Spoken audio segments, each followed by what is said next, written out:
So here's part 2 of Seth Abramson's tweets with explosive new evidence in the Trump impeachment. Number 31. So if the IRGC was standing down, why concoct an elaborate lie about 4 embassies about to be hit just so you can kill somebody? Checks notes. The UAE has long wanted you to kill. A few hours into an election year? But we have more evidence than this, a lot more. You see, it turns out that on the same night Trump had Iran's second most powerful man assassinated, he also tried to assassinate another man we had no imminent attack intelligence on, but was a key enemy of, wait for it, the UAE, Saudi Arabia.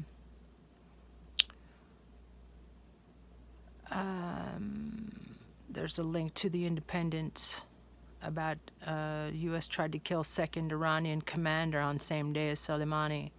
So, hours into an election year, after colluding with UAE, Saudi Arabia in the last election, Trump suddenly tries to kill a guy in Yemen who has little to do with our interests and much to do with Emirati, Saudi interests, and assassinates another guy and lies about why.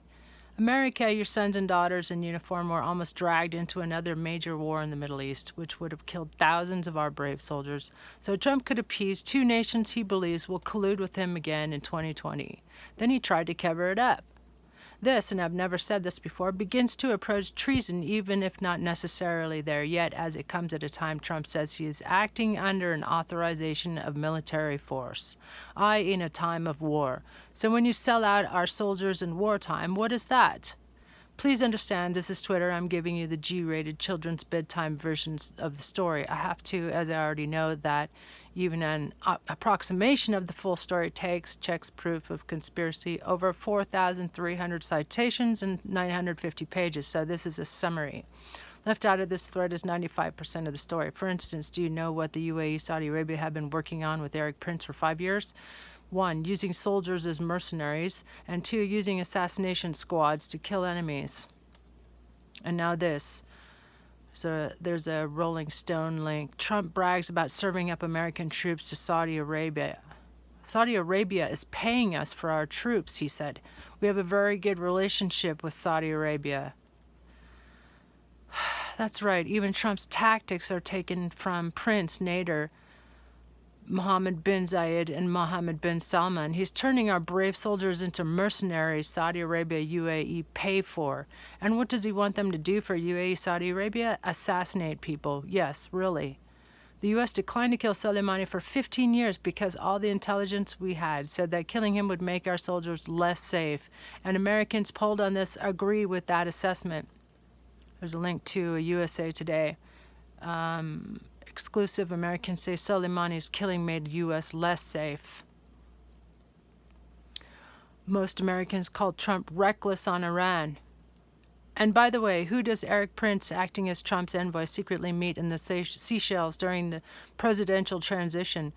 Kirill Dmitriev, Putin's man in the UAE. When you read Proof of Conspiracy, you see that all the evidence points in the same direction. All.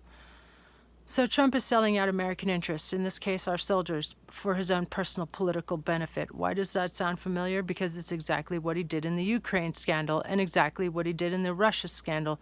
It's what he does. All this and far more can be found in Proof of Conspiracy, the New York Times bestseller. The Book Authority just named one of the top 100 political books of all time. I'm trying to get folks to read it during this national crisis. I hope you will. Addendum. I can't resist offering one more tidbit regarding how big and oddly, by the end, how obvious this historic scandal involving Trump's Iran policy is. Guess who in mid-2019 signed a new defense pact with the UAE? That's right, a career criminal.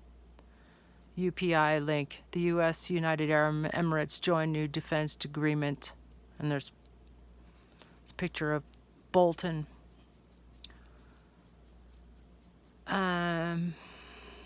So there you have it.